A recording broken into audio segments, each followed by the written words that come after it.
Hyvät kuulijat, me kaikki arjessamme mietimme motivaatioon liittyviä kysymyksiä. Kun motivoit toisia, niin pohditko lahjonnan, uhkailun ja kiristyksen välillä? Entä miten motivoimme itse itseämme, kepillä tai porkkanalla? Ja motivaatiosta huolimatta, kaikille meille on tainnut joskus tapahtua niin, että on ollut aikomus tehdä joku asia, mutta tämä aikomus ei olekaan toteutunut. Klassinen aikomuksen ja toiminnan välinen ero on yksi sosiaalipsykologiassakin paljon tutkittu ilmiö. Esimerkiksi ilmastonmuutoksen torjunnassa on havaittu, että emme aina toimi omien ylevien arvojemme tai asenteidemme mukaisesti. Olen Nelli Hankonen, sosiaalipsykologian professori. Olen tutkinut käyttäytymisen muutosta erityisesti hyvinvoinnin edistämisen näkökulmasta. Tässä esitelmässä luon katsauksen yhteen keskeiseen käyttäytymismuutosteoriaan, itsemääräämisteoriaan ja sitä koskevaan uuteen tutkimustietoon, erityisesti motivoinnin ja motivoitumisen näkökulmasta. Ihmisen käyttäytyminen, siihen vaikuttaminen, esimerkiksi asenteisiin tai motivaatioon vaikuttamalla ja toiminnan itsesäätely ovat olleet sosiaalipsykologian klassisia tutkimuskohteita. Monesti toki olosuhteet estävät toiminnan toteutumisen ja toimintaan vaikuttaa iso joukko muitakin asioita kuin vain oma aikomus. Usein tehokkaimmin ihmisten käyttäytymiseen vaikutetaan rakenteellisilla toimilla, ympäristön mahdollisuuksiin vaikuttamalla pikemminkin kuin yksilöitä valistamalla tai motivoimalla, mutta aina sellaisia toimia ei voida tai haluta käyttää. Juhlapuheissa usein puhutaan tärkeistä arvoista, kuten luottamuksen, osallisuuden, voimaannuttamisen ja toimijuuden vahvistamisesta, mutta se jää usein ohueksi yläpilveksi. Tämäkin sosiaalipsykologinen teoria selkeyttää sitä, millaisin konkreettisin vuorovaikutuksellisin prosessein päästään lähelle näiden arvojen toteutumista käytännössä. Eli tässä esitelmässä toivonkin osoittavani, miten herää eloon sosiaalipsykologian uranuurtajan Kurt Lewinin usein yhdistetty lause, ei ole mitään niin käytännöllistä kuin hyvä teoria. Maailmaamme ja sosiaalista todellisuutta luonnehtii kompleksisuus. Asioiden väliset suhteet eivät ole yksinkertaisia ja yksilöiden välillä on paljon eroja. Teoriat ovat kuitenkin tarkoituksenmukaisia yksinkertaistuksia, jotka auttavat ymmärtämään ja muovaamaan ympäröivää maailmaa.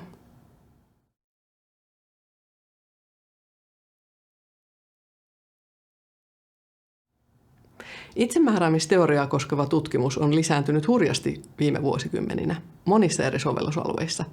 Terveyttä ja hyvinvointia tukevan toiminnan, urheilusuoritusten, tukevan ja myönteisen vanhemmuuden ja perhevuorovaikutuksen sekä hyvän henkilöjohtamisen ilmiöalueilla.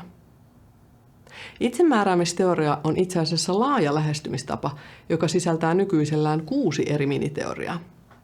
Käyn nyt läpi erityisesti käyttäytymisen muutoksen näkökulmasta olennaiset osat lyhyesti.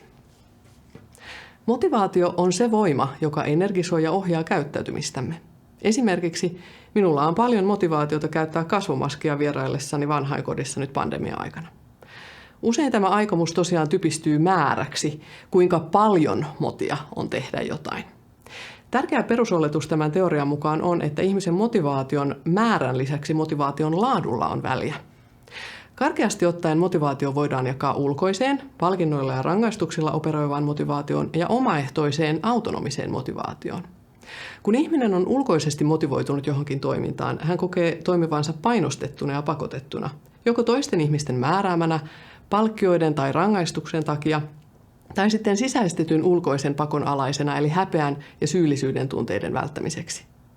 Kun taas ihmisesti on omaehtoisesti motivoitunut, hän kokee toiminnan syyn kumpuavan hänestä itsestään. Joko hän kokee toiminnan itsessään arvokkaaksi, kiinnostavaksi tai miellyttäväksi, tai sitten hän kokee toimivansa, koska hän todella kokee toiminnan tavoitteet tärkeinä ja omien arvojensa mukaisina. Ulkoinen motivaatio kiteytyy kokemukseen minun on pakko, kun taas omaehtoinen motivaatio sanoittuu minä haluan. Omaehtoisen motivaation on havaittu johtavan sinnikkäämpään ja laadukkaampaan toimintaan. Esimerkiksi omaehtoisesti motivoitunut tenttiinlukija miettii opiskeltavaa materiaalia syvällisemmin ja sen merkitysten ymmärtämiseen pyrkien, kun taas ulkoisesti motivoitunut käyttää todennäköisemmin pinnallisempaan oppimiseen johtavia opiskelustrategioita. Motivaatio heijastuu jopa kielenkäyttöön.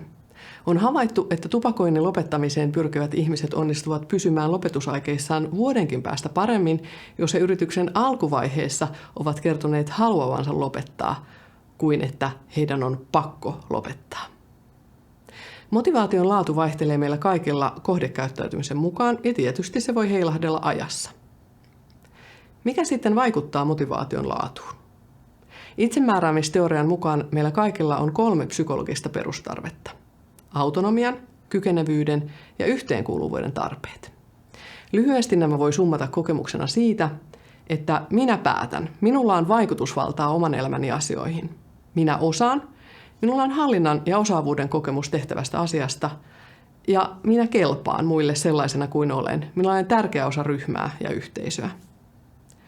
Sosiaalipsykologisen tästä teoriasta tekee se, että se pitää sosiaalisia ympäristöjä keskeisinä siinä, missä määrin ihminen kokee tarpeiden täyttymistä tai turhautumista. Tästä on paljon tutkimusnäyttöä eri aloilta. Opettajien, esihenkilöiden, valmentajien, elintapamuutosneuvojien, terapeuttien, vanhempien ja muiden tällaisten sosiaalisten agenttien osalta. Motivaatio ei ole jotain, jota kaadetaan ihmiseen ulkoapäin, vaan ohjaajan tehtävä on luoda olosuhteet, joissa omaehtoinen motivaatio voi kasvaa ihmistä itsestään lähtien. Autonomian tarvetta tukee esimerkiksi se, että antaa merkityksellisiä perusteluita toiminnalle, valinnanvaraa ja välttää painostavia sanavalintoja. Ohjaajan myös tulee antaa aito mahdollisuus valita oma tavoite. Kykeneväisyyden tarvetta puolestaan tukee se, että ohjaaja antaa rakentavaa, auttavaista palautetta, luo tilanteeseen rakennetta ja tukee konkreettisten toimintasuunnitelmien tekemisessä. Nämä valavat uskoa pärjäämiseen. Yhteenkuuluvuutta lisää myötätuntoisuuden osoittaminen ja toisen eriävien näkökulmien aito hyväksyminen ja arvostaminen. Tässä aineksia tarpeita tukevaan, motivoivaan ohjaukseen pähkinänkuoressa. Eri interventioissa eli käyttäytymiseen vaikuttavissa toimenpiteissä osallistujat itse myös selvästi arvostavat tällaista heitä kunnioittavaa, dialogia rakentavaa ja osallistavaa tyyliä. Tämä tuli näkyviin selvästi, kun toteutimme itsemääräämisteoriaan perustuvaa interventiota, jonka tavoitteena oli liikkumisen edistäminen. Vähän liikkuvat nuoret kuvasivat juurikin yhdeksi monista tärkeistä myönteisistä asioista sitä, että ohjaajat eivät painostaneet, vaan saivat nuoret kokemaan, että heillä on sanovaltaa tässä itseään koskevassa asiassa. Että saivat aikaan tunteen, että on heidän valintaansa lisätäkö liikuntaa vai ei, niin kuin onkin. Ulkoisen pakon vähentäminenhän osin arkiarjen vastaisesti joskus vähentää vastahankaisuutta. Tuloksia tulee silloin, kun nuori itse ymmärtää, miten monin tavoin liikkuminen tukee hänen omaa mielen ja kehon hyvinvointia ja keksii, kuinka yhdistää omaan arkeen sopivia liikkumisen tapoja, jotka vieläpä mahdollistavat kaverien kanssa olemisen. Joskus julkisuudessa on nähty virhekäsityksiä siitä, että itseohjautuvuutta ja motivaatiota tuettaisiin parhaiten jättämällä toimijat, kuten koulun oppilaat tai yritysten työntekijät, itsenäisesti ja yksinään ratkaisemaan ongelmia ja tehtäviä. Itsemääräämisteoria on kuitenkin hyvin selvä sen suhteen, että itsenäisesti suoritettaviksi annettujen tehtävien pitää olla sovitettuja osaamistasoon ja riittävä apu ja tuki saatavilla, jotta myös kykenevyyden tarve täyttyy. Rajaton vapaus tai itsenäisyys ei ole avain motivaation tai onneen. Itsemääräämisteoria myös opastaa siihen, miten pakkoja ja rajoituksia voi viestiä tarpeita tukien, esimerkiksi vanhempien ja lasten välisessä vuorovaikutuksessa.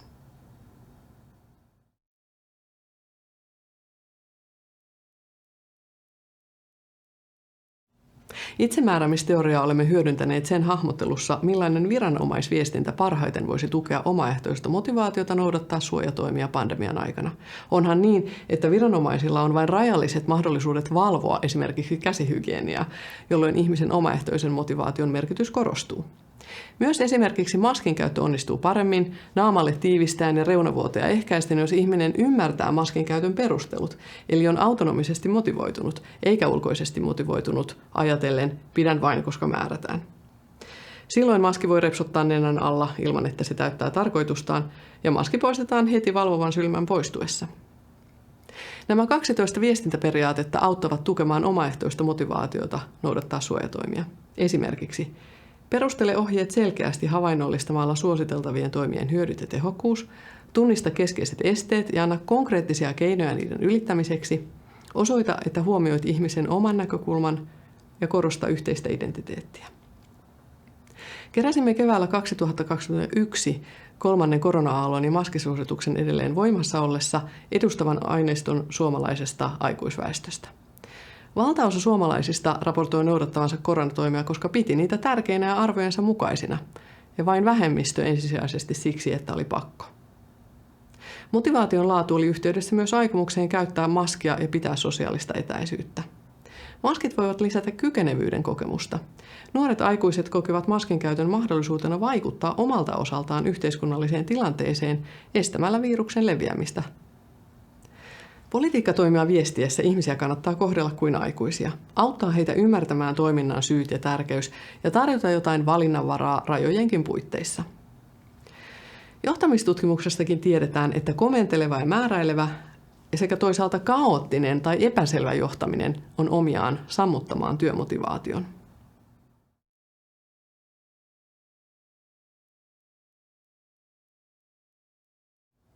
No onko ihminen sitten ympäristöjensä uhri, joka heittelehtii sosiaalisten toimijoiden vuorovaikutustyylin mukaan, vai voiko ihminen itse tehdä jotain puskuroidakseen sosiaalisen ympäristön kielteisiä vaikutuksia omaan motivaationsa?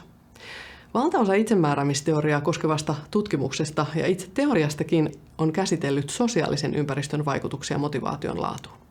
Itse aloin joitain vuosia sitten kiinnostua siitä, mitä ihminen itse voi tehdä, jos opiskelee tai työskentelee ympäristössä, jossa opettaja tai pomo ei osaa tai halua toimia psykologisia tarpeita tukevalla tavalla. Millaisia keinoja on käytettävissä itsensä motivointiin ja toiminnan säätelyyn? Tutkimusryhmäni kanssa koostimme useiden eri sovellusalojen tutkimuskirjallisuudesta keinot, joilla yksilö voi säädellä omaa toimintaansa tai motivaatiotaan, ja löysimme yhteensä 123 tekniikkaa. Tämä hakemisto on ensimmäinen laatuaan, joskin viime vuosikymmenen aikana on tehty tällaisia selkeyttäviä taksonomioita, luokittelujärjestelmiä käyttäytymiseen vaikuttamisen tekniikoista. Tällainen käsitteellinen selkeytys parantaa tutkimuksen laatua, hieman kuin genomin kartoitus. Teimme jatkotutkimuksen näiden tekniikoiden ja itsemääräämisteorian keskeisten käsitteiden teoreettisista yhteyksistä. Kutsuimme itsemääräämisteorian asiantuntijoita tutkimukseen, jossa he teoria- ja käytännön asiantuntemuksensa pohjalta arvioivat tekniikoiden muutosvoimaa näihin motivaation laatuihin. Lyhyesti summattuna kaikista näistä tekniikoista tässä huonompilaatuisen ulkoisen motivaation kasvattajia. Jos käytät itserangaistusta tai kuvitteellista rangaistusta, sosiaalista vertailua tai etsit toisten hyväksyntää, niin asiantuntijamme arvioivat, että ulkoinen eli huonompilaatuinen pakosta tekemisen tunne kasvaa. Kuitenkin tavoitteeseen pyrkiessämme olisi tarkoituksenmukaisempaa mieluummin lisätä omaehtoista motivaatiota. Tähän pääset todennäköisemmin, jos muistutat itseäsi toiminnan arvokkaista seurauksista, pohdit ja muokkaat minäkuvasi yhteyttä uuteen toimintaan, eli vaikka alat mieltää itseäsi entiseksi tupakoijaksi, tai muistutat itseäsi valittavana olevista vaihtoehdoista. Itseäänkään ei siis kannata manipuloida toimimaan pakottamalla tai kepittämällä, vaan niin, että mielenmaisemassasi kasvaa laadukkaan omaehtoisen motivaation tuntu. Empiiristä näyttöä on siitä, että itsemääräämisteorian mukaiset itsemotivointikeinot ovat todella yhteydessä laadukkaampaan motivaatioon. Omaehtoista liikuntamotivaatiota kokivat ne ammattiin opiskelevat nuoret, jotka kertoivat yrittäneensä etsiä arvoihinsa sopivia tapoja liikkua tai miettineensä liikkumisen yhteyttä omaan minäkuvaan. Ja tämä selitti heidän enempää liikkumistaan. Onko mahdollista opettaa ihmisille laadukkaan motivaation ja toiminnan säätelykeinoja, esimerkiksi heidän työmotivaationsa ja työnhallinnan tukemiseksi? Tämä tulee yhä tärkeämmäksi maailmassa, jossa työntekijöiden täytyy enenevässä määrin säädellä omaa toimintaansa ja työhyvinvointiaan. Teimme interventiotutkimuksen suomalaisilla toimistotyöntekijöillä, noudattaen interventio- ja toteutuskelpoisuustutkimuksen standardeja. Osallistujista suuri osa koki hyödylliseksi ja eettiseksi tämän intervention. He kokivat, että saivat käytännön työkaluja arkensa helpottamiseksi. Vaikka työhyvinvointi-interventioita on paljon, tämä tutkimus oli tietääksemme ensimmäinen itsemääräämisteoriaa hyödyntävä työssä käytettävien omahallintakeinojen interventiotutkimus. Ja näyttäisi siltä, että tätä kannattaisi jatkaa isompaan tutkimukseen, jossa keinojen opettamisen syy-vaikutussuhteita myöhempään työmotivaatioon ja hyvinvointiin voitaisiin tutkia myös vertailevassa koeasetelmassa.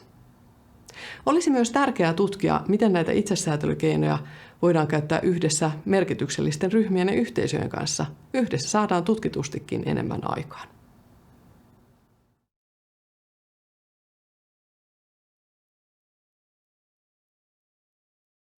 Palataan nyt tästä yksilön itseensä vaikuttamisesta takaisin siihen teorian kohtaan, jonka mukaan sosiaaliset toimijat ovat avainasemassa psykologisten tarpeiden täyttämisessä ja motivoimisessa.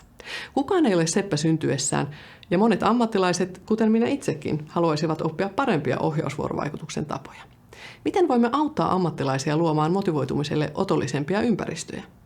Perustuen aiempaan laajaan liikkumisen edistämisen kenttäkokeelliseen tutkimukseen luemme motivoivan vuorovaikutuksen koulutuksia liikunnan opettajille ja opettaja-opiskelijoille. Koulutuksessa ei opetettu pelkästään vuorovaikutustekniikoiden mekaanista käyttöä, vaan myös teoria ja filosofia siellä motivoivan, osallistavan ja voimaannuttavan ohjauksen takana. Opettajat kokivat koulutukset hyödyllisiksi kaikille ihmisten kanssa työskenteleville. Siksipä tässä ponnistaneessa jatkohankkeessa laajensimme koulutuksen 16 oppitunnin mittaiseksi ja vielä useammille ammattiryhmille. Esimerkiksi urheiluvalmentajat ovat kyselyissään nostaneet täydennyskoulutustarpeikseen vuorovaikutuksen ja motivoinnin. Nuorten lopetusaikeita urheilusta ennustaa monien muiden asioiden lisäksi valmentajan vuorovaikutustyyli. Lisäksi elintapaneuvonnasta on näyttöä, että ne terveydenhuollon ammattilaiset, jotka käyttävät dialogisia ja voimaannuttavia motivointityylejä, saavat autettua elintapamuutosta yrittäviä potilaita tehokkaammin kuin tavanomaista neuvontatyyliä käyttävät. Tutkimusryhmässäni me pohdimme, voisimmeko toteuttaa motivoivien vuorovaikutustaitojen koulutuksen laajempana, jopa etänä ja monille ammattiryhmille yhtä aikaa.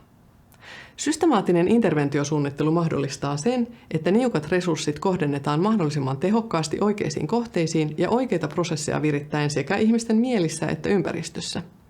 Monesti koulutukset jäävät tiedon tarjoamisen tasolle, mutta vaikutukset eivät siirry käytäntöön. Ja tämä koskee myös motivointitaitokoulutuksia useiden meta-analyysien mukaan.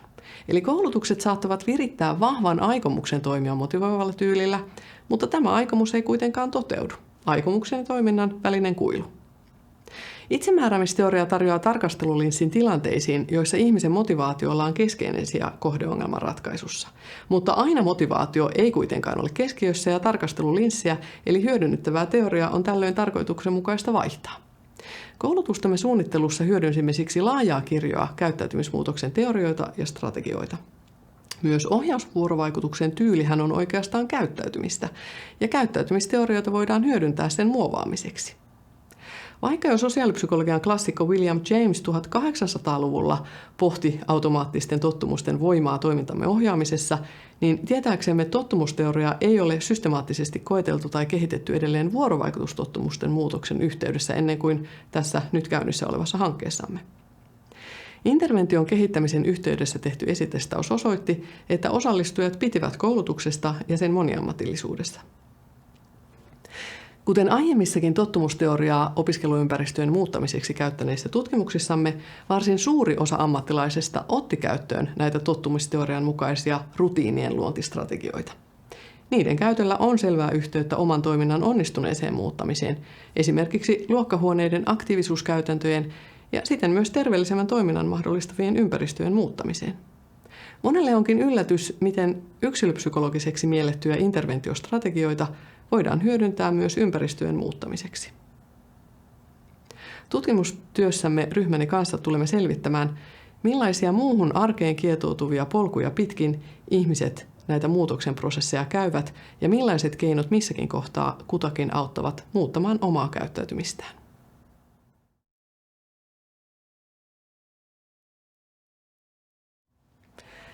Esitelmäni on toivokseni osoittanut, että sosiaalipsykologisesta teoriasta voi olla hyötyä eri tasoilla, niin yksilön, ihmisten välisen vuorovaikutuksen kuin julkisen vallan viestintäperiaatteidenkin tasolla. Teorioita täytyy edelleen kehittää ja parantaa. Paitsi teoriat, myös tutkimusmenetelmät, joilla käyttäytymisen muutosta on mielekästä tutkia, ovat tällä hetkellä suuressa mullistuksessa. On kuitenkin myös niin, että yhteiskunnassamme alihyödynnetään käyttäytymis- ja yhteiskuntatieteitä. Yhteiskuntatieteiden käytäntökäänne on myös merkki lisääntyvästä halukkuudesta tulla akatemian seinien sisältä ulos. Uusia oivalluksia luovaa perustutkimusta voi tehdä myös käytännön maailmassa. Viheliäisimpien ongelmien ratkaisu vaatii meiltä tutkijoilta käsiä saveen. Kuten Kurt Lewin on todennut, jos todella haluat ymmärtää jotain, yritä muuttaa sitä. Soveltava ja perustutkimus eivät ole vastakkaisia pyrintöjä. Myös tiede hyötyy ratkaisuhakuisesta tutkimuksesta, koska perustutkimuksellisia oivalluksia saadaan myös niistä. Uskonkin, että jatkossa hyödynnämme yhä paremmin tutkimustietoa ja parempaa ihmisymmärrystä tuottavia menetelmiämme yhteiskunnassa. Sosiaalipsykologialla on tähän hyvin paljon annettavaa. Lämmin kiitos mielenkiinnosta ja suuri kiitos tutkimusryhmälleni, yhteistyökumppaneilleni ja tutkimuksiimme osallistuneille, joita ilman nyt esitelty työ ei olisi ollut mahdollista. Yhteistyö jatkukoon.